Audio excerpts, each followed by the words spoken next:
Here in Asheville, North Carolina, it's semifinal Sunday in the Southern Conference Men's Tournament. Game number one, the Wofford Terriers, the 5 seed at 16-16 against the number 1 seed, Uncg Spartans, a Spartans team that's established a new program record for victories and trying to add on and seeking their first Socon title since back in 2000. We're at the U.S. Cellular Center, along with Dean Keener, Pete Hannity with you. Here is how the teams have gotten to this point. Wofford knocking off Chattanooga, snapping a losing streak against the Mocs in their series on Saturday. That came just after UNCG came back and knocked off a spry Citadel team to get here. Well, look, the conference tournament has played out much like the regular season, very competitive. And this is the best Southern Conference regular season we've had in probably 6 or 7 years. RPI hovering around 14 or 15.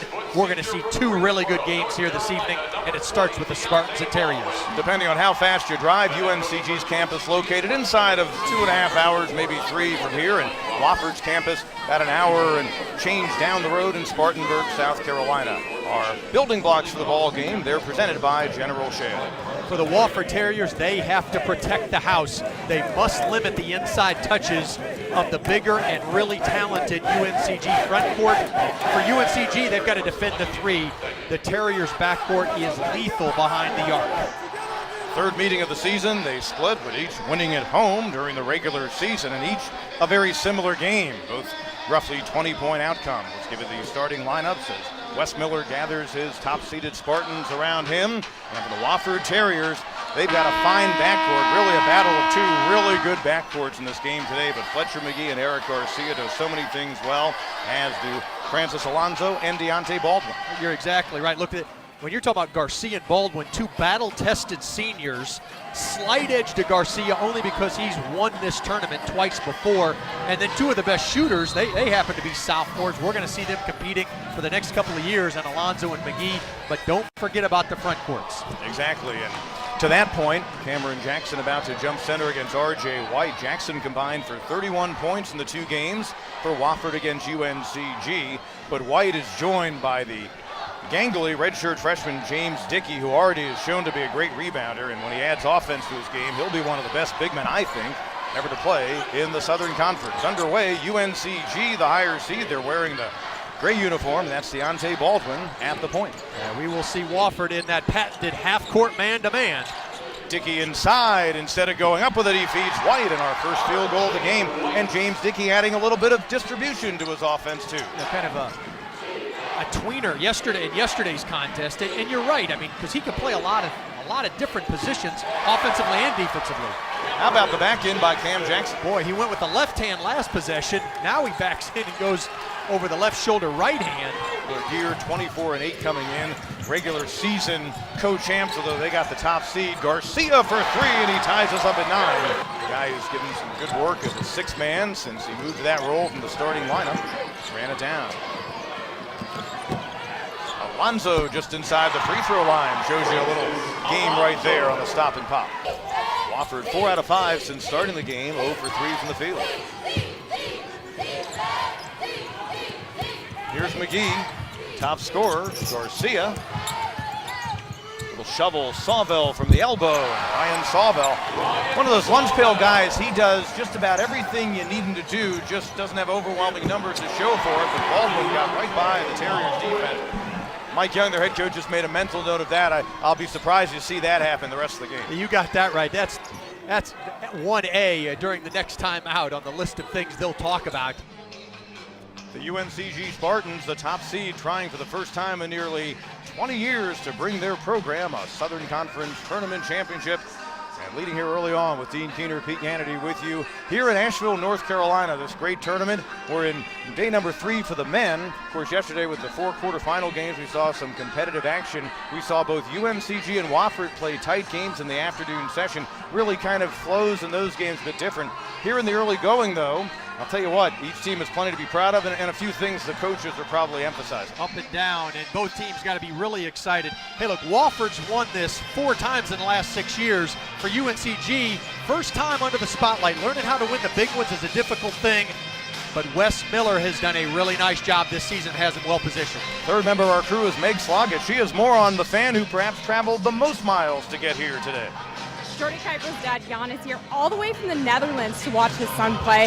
Now, he's been in the States for about a week and a half, so he saw 2 games back in Greensboro and will be here in Asheville for the entire tournament. But he says he doesn't ever miss a game. He watches the ones on ESPN3. He says he has to go to bed, set an alarm, wake up in the middle of the night to watch the game, go back to bed, wake up again to go to work. So you talk about Kristen Cunningham and Samford and Greg Pryor and Chattanooga. I mean, guys that are seasoned, experienced, and talented, and he's right there with them. And there's Allen. Somewhat of an unforced error, and Allen makes him pay, throws it down, and we're tied at 21. Jalen Allen off the bench with a good contribution, and once again, UNCG turns it over. A Spartans team that came in giving it up only about 14 times a game, but so far a half a dozen for them. Give Garcia credit for the steal. He was the one that got the deflection. Actually, Jalen Allen will get the credit for the steal in the stat sheet. And then the inadvertent long inbound man for the Terrier crowd, and certainly much deserved. I think we'll see much more of him moving forward. And Nathan Hoover, the freshman, on the feed from Garcia. Garcia, one of the top assist men in all of the NCAA in Division I, and he gets one there, and Wofford retakes the lead. And this ball game so far, a half a dozen lead changers.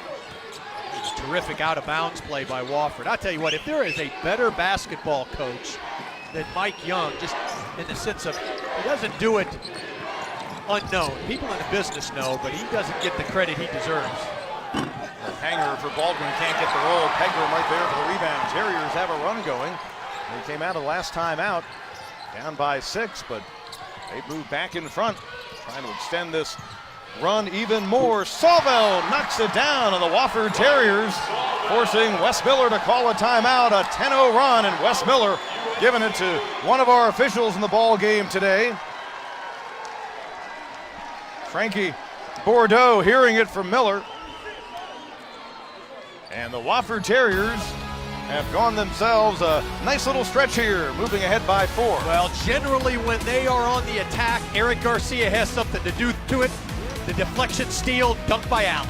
He began building his head coaching career with these Spartans. No that time, but the rebound by Smith. Scrappy play Garcia. Baldwin the spin. No, but Dickey with the throwdown. Exclamation point. It seemed like Dickey hung in the air for about 3 seconds, and the lead is out to 5. Fletcher McGee going. Look, if you're the Spartans, you've got an APB on him right now. You've got to know where he is. Smith, the run out. Get ready, folks.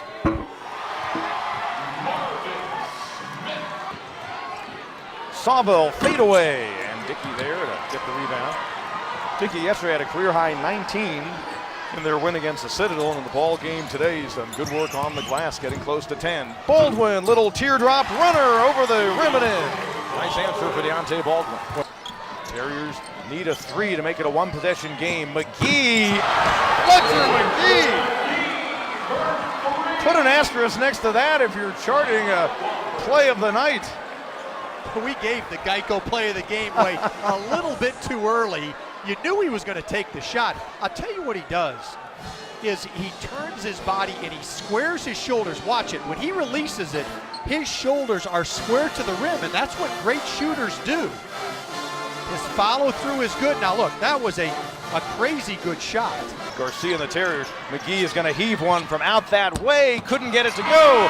And there's your final buzzer. And the number 1 seed UNCG Spartans play on to Monday night's championship game, but not before. They were taken all the way to the closing seconds by the 5th-seeded Wofford Terriers, a team that has become one of those in the Southern Conference that each year you look at as one that could possibly make a run to a tourney championship. Wes Miller is building that kind of program at UNCG, but Mike Young has everything to be proud of with his ball club, how they fought to get better as the year went on. Sure, they're going to end up a game under 500 with their overall record, but they were a tough team to play all year long. Wes Miller, 1 win away from his first Socon title. They have punched their ticket to Monday night's 7 p.m. game. Samford and ETSU in the process of taking the floor for their pregame warm-ups. This UNCG team, they right now are in the midst of their best season ever. They had a very fine run under Mike Dement back in the 90s. Noted Fran McCaffrey was the guy who led him to the Socon title back in 2000, but here they are under Wes Miller. And again, you're impressed with what this program has done, going all the way back to right around February 1st of last season to this point. This is a program that just continues to grow. No, there's no question. I talked about it. Learning how to win the big ones is a difficult thing. In fact, it's the last and probably the most difficult step for teams to achieve. And you're right. I thought they started that process last year. Credit Wes Miller. Look, he's a terrific coach with a terrific staff. But at the same time, they've recruited some really good players. I mean, they've got really good talent across the board. Along the way, he never let short-term frustration affect his short-term goals, and that's why they are in the championship game tomorrow. Deontay Baldwin finishing the game with 22 points. The last one he made was ever so important in getting UNCG the tight victory that enables them to move on. Wofford's Terriers had a significant lead early on. They led at the half, but the UNCG Spartans rallying for just the fourth time in 12 games when they trailed at the break, a 77-73 win. They're headed to Monday night's title game, their 25th win of the year. You'll see Deontay Baldwin and crew tomorrow night. We'll find out in a little bit who wins our nightcap. Invite you back for Sanford DTSU in a bit. For Dean Keener and Meg Sloggett, Pete Hannity saying so long.